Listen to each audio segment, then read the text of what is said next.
picked out one section of the book, nothing to do with struggle. I saw that in his less famous days, Ibi played Fafi. Those of you not familiar with Fafi will know that it predates Lotto. In the old days, the apartheid government banned the game of chance. So a game of chance like Fafi was very illegal.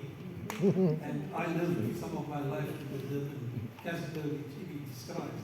And in my time, I also played Fafi. All of us. You all know now the people on the platform. The well-known personalities. On the left is Albie Sachs, the former judge of the Constitutional Court. But more than that, himself the hero of the struggle, and himself took bitter blows in the course of the struggle. And I like is Yunus Sheikh. Yunus may be a businessman today, but in his heyday was a leading activist and a name as such. He's also a lawyer, and all of you know, my reader right, Shannon, who is the partner of the late Ibi Wright.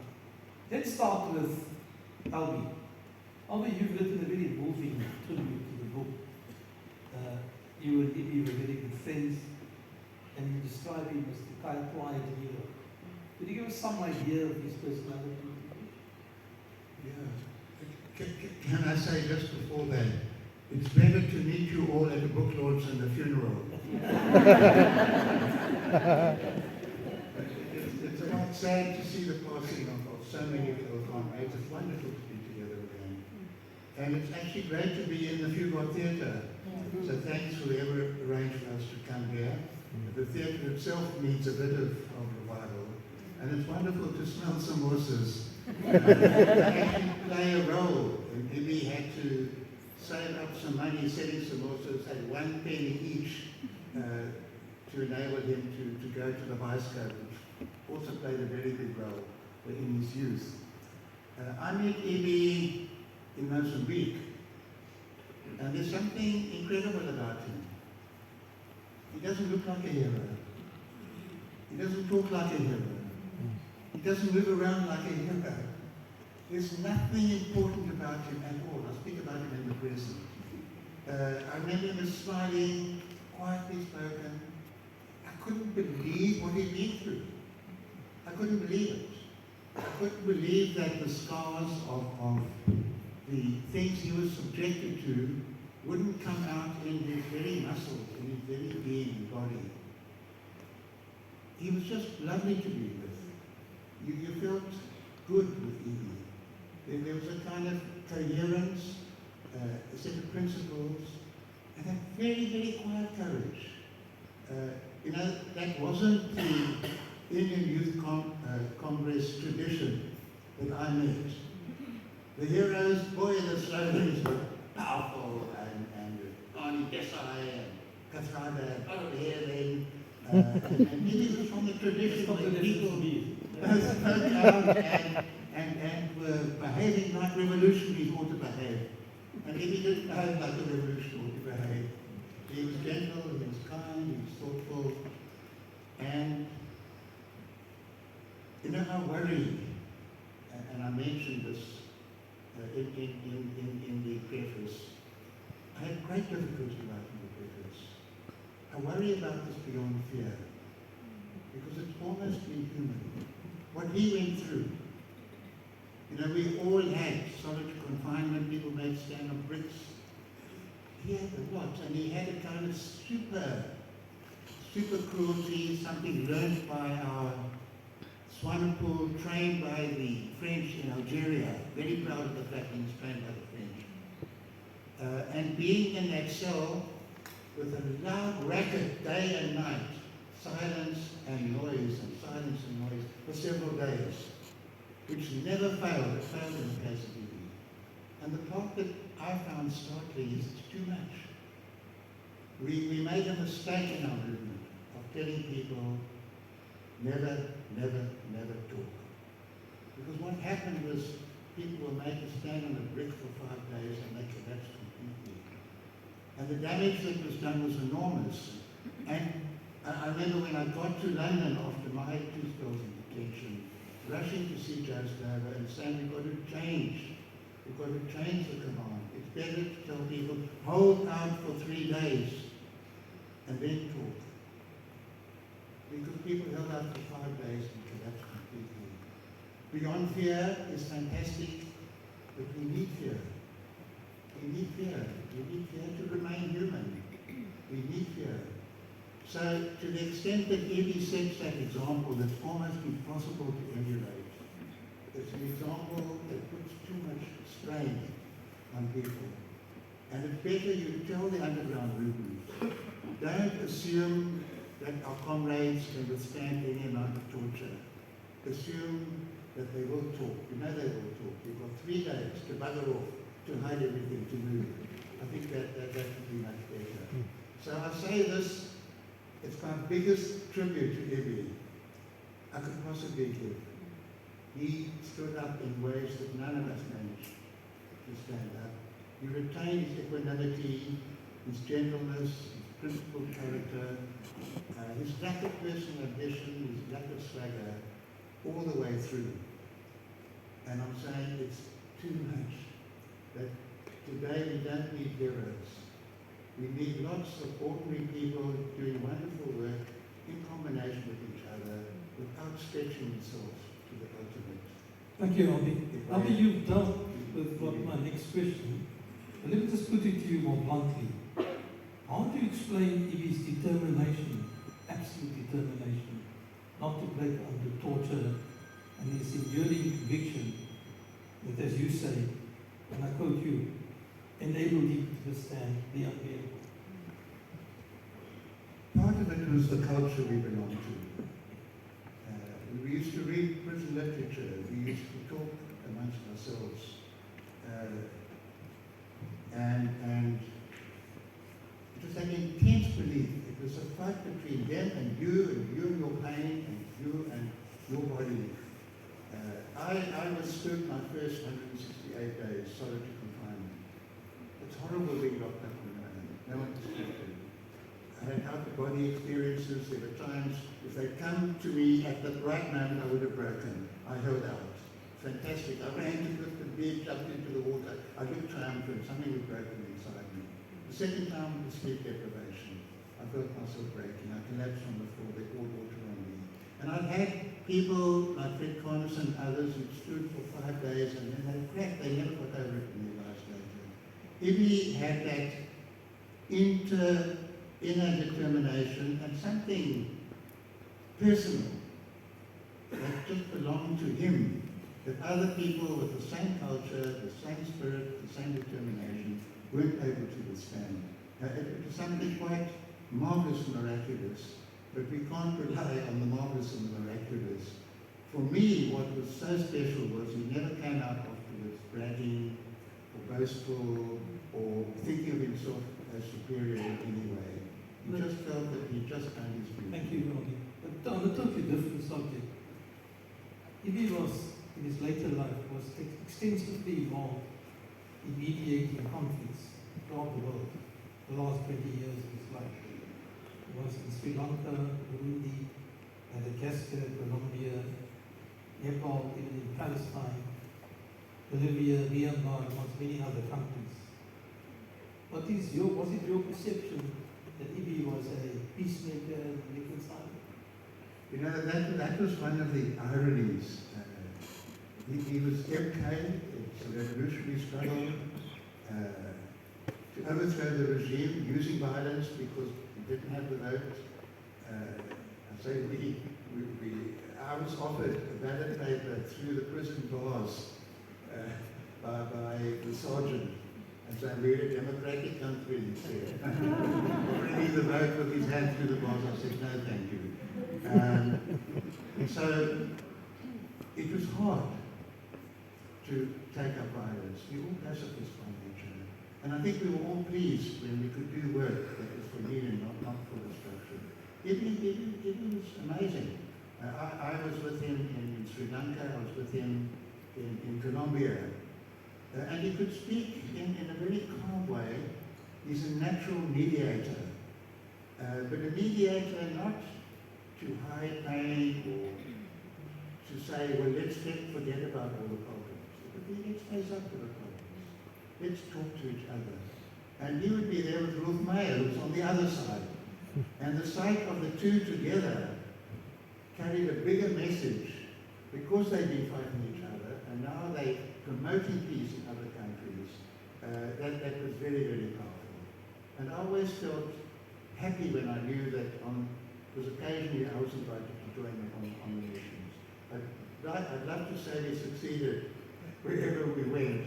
I think our biggest success here in Northern Ireland, where we made a major impact, and Sinn Féin were very, very taken with the way it's possible to move from armed struggle to political struggle. Sri Lanka, sadly, the war was ended by I think Colombia, we had it also very, very big impact.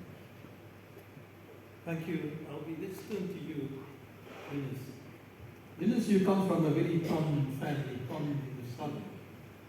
It's you, it's Bo, it's Trippy, it's Jabil, it's your father, Randy.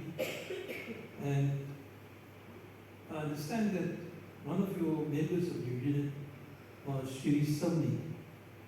I saw him earlier on. Will you please rise, Shirish? We'll be too modest to rise. He's the part of your Shirish Soni, now lives in Cape Town. Ambassador Soni was part of your unit. Incidentally, Shirish has bought 40 copies of this book to be given to the Western Cape Public Library. Thank you very much. I'm talking of donations. Let me also say that we moved to this theatre. It was only possible because of the donation made by the OCAF Foundation, also providing the food outside. The OCAF is a local organization which deals with such situations, and we are indebted to Mikhail Kolia, who raised it for us. Now let's get to you, Eunice. You were the MK, Ibi was your MK commander, and you were the head of what's known as the MJ Kuzwayo unit in Durban in the early 1980s. Ibi recounts in his book how in 1985, the ANC leadership asked your unit to take responsibility for bringing Ibi into the country, looking after his security and facilitating his contacts with the underground units to assess the situation on the ground. At that time, he was the head of the ANC's political machinery in Swaziland. I would ask you to share with us the dangers of undertaking this mission in 1985. But as an interlude, may I say that I've read the biography written by Mo, and Mo deals extensively what your situation was. Can you provision? I'm a third generation strugglista. The first was my grandmother, and then was Joanna Cornelius.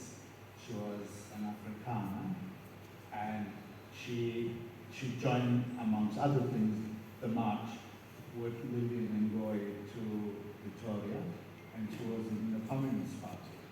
So, in a sense, I was born into struggle. With her then came my dad and his generation, and then my generation. And we got inducted into struggle quite early in life. I was probably standard 7 or 8. I was 17 years old when my dad took me and Mo to the Frelimo rally, which was then held in Curry's Fountain, and I think that was in 1974. 74. So that was our first political event, and I don't know how Mo managed it, but as always, Mo would get caught. And he got thrown into the police van. And I had to hang around the van to try and get him out. So that sort of continued the pattern into later years in life. But if I could just do one thing to honor other members of the Manga Judson Kuzwara unit, which is known as the MJK unit, who are here. That includes Rueda, she's sitting here in the front. There's Melanie Lou sitting there at the back with her 2 daughters. There's Russell Christopher. How is it all of you all have come to Cape Town? I'm a commander, so you'll have to go anywhere you want. You'll have released. So, if he lived because they suffered. He lived, and when we talk of this unit, what happened was Oluka Tambo had issued an instruction to Ibrahim to enter into the country and consult extensively in the country for the preparation of the conference documents for the Kabwe conference that was held in 85 or 85. 86. 85. There was the previous conference was the Morogoro conference that was held in 69. And then, you want to put your father? Then, decades later, the ANC had to convene another conference. And it convened a conference in 86, I think it is, 85, 86. So, pursuant to that conference, Oliver Tambo then appointed my unit to be the support unit for Ibrahim. It was a political unit and it was engaged in the logistic support for Ibrahim and later on other political military work. And these comrades, collectively, all of us, took responsibility to look after him and manage the program. You should remember that in 85, 84, 85, the struggle in our country had reached quite a defining moment, I would say. The labor movement had resurged in 1974 under many of the great labor trade unionists who created one foundation on the mass front. We then called them the black unions, but in truth, those unions gave rise in time to COSATU, and it was really important work. Alongside it, there was a resurgence in mass democratic movements like the Natal Union Congress, and in Cape Town, and in Johannesburg, and in time, and other community organizations gave birth to the United Democratic Front, around about 84 as well. In addition, there was a whole lot of sport bodies and so on. So these formations began a resurgence. And at that time, ANC was also, I would say, laying flat on its back. The first of the armed campaigns had suffered its end, where most of the comrades went to jail, such as Ibrahim. He went into he was part of the first contingent in the military armed struggle, and they all went to jail. And there was sporadic activity after that, but by 84, ANC began to launch a new military campaign across the country. If you described in this book how you went to fetch him across the border and the disguise that he was in, could you tell us how you managed to get him in and what his disguise was all about, how he looked like? Yeah, he's cutting it short. I'm trying to lay the basis for you could appreciate the moment in time. So, ANC is starting to begin a new campaign. Oliver Tambo sent Ibrahim into the country to start consulting, and part of the issue to consult was an outcome struggle.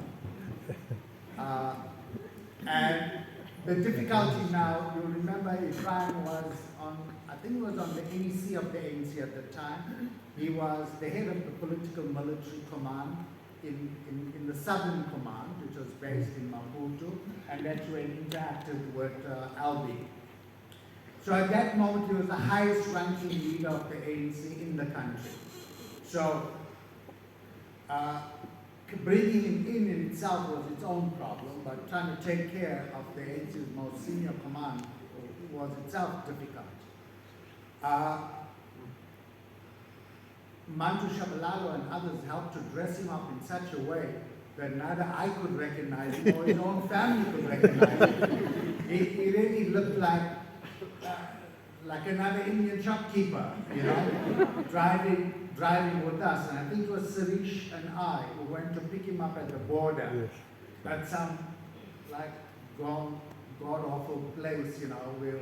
We had signs that we agreed upon almost 6 months before when I went to Swaziland.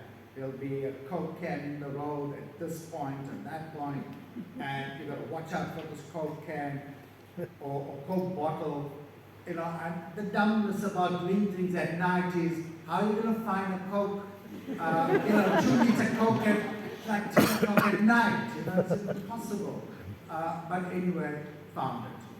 And, you know, then creeps Ibrahim across the border. And honest to God, when he jumped in the car, I thought I had the wrong guy. And it's a long ride, caused me to suffer a heart attack. I just couldn't recognize him. So he had to utter a code. And thankfully that the trick where we could recognize him.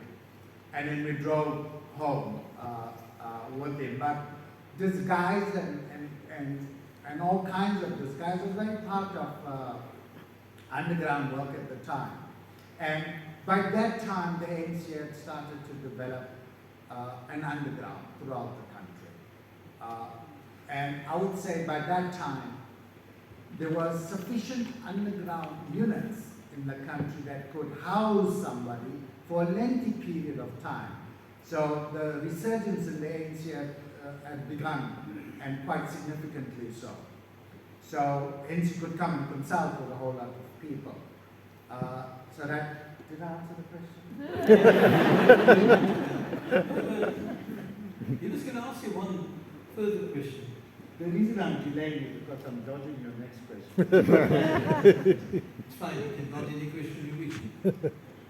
You know, Ibi describes in great length the anguish he suffered when he heard that you, Kirish, and Mo were detained. He learned about your arrest, and in fact, that haunted him for the remainder of his life, your detention. How does one find the inner strength to survive such detention? I'm going to ask your answer to that, but I'm also aware of what Mo said in his book, of the real suffering that you guys endure and how you manage. Just comment on that. I know it's a difficult thing. No, that's what I was trying to dodge. In the ANC's underground at that time, you lived and died by your comrades. And you are no stronger or weaker than each of them and all of you together. Which is why when I say if Ibrahim lived, he lived because of Melanie Lou. He lived because of Russell. He lived because of Sirish. And I amongst them in that sense. So we live and die, you know, by each other, and the strength and courage we give to each other. So when you're in detention, you're not holding on to any lofty principles like human rights and so on. To be honest, in your first few days, you've long forgotten what that was. And I wish Albi had told me that there was an agreement in exile that you could spill the beans after 3 days. That sort of message never got to me in time. So you know, you had to hold on, and you could understand then, at that moment in time, he was the political military commander. So a whole lot of bombs were going off in Durban at the time.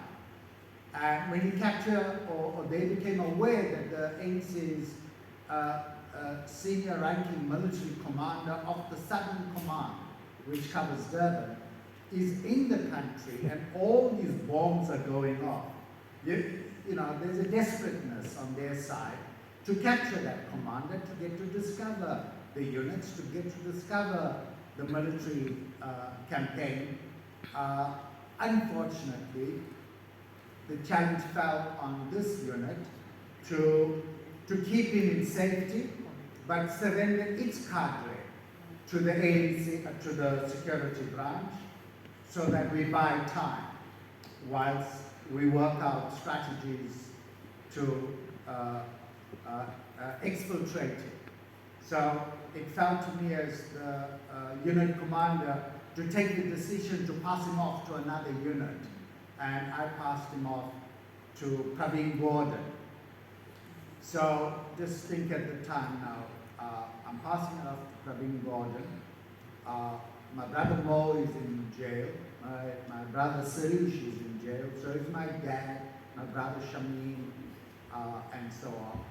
Now, if you are going to speak, you speak so as to condemn them, all of them.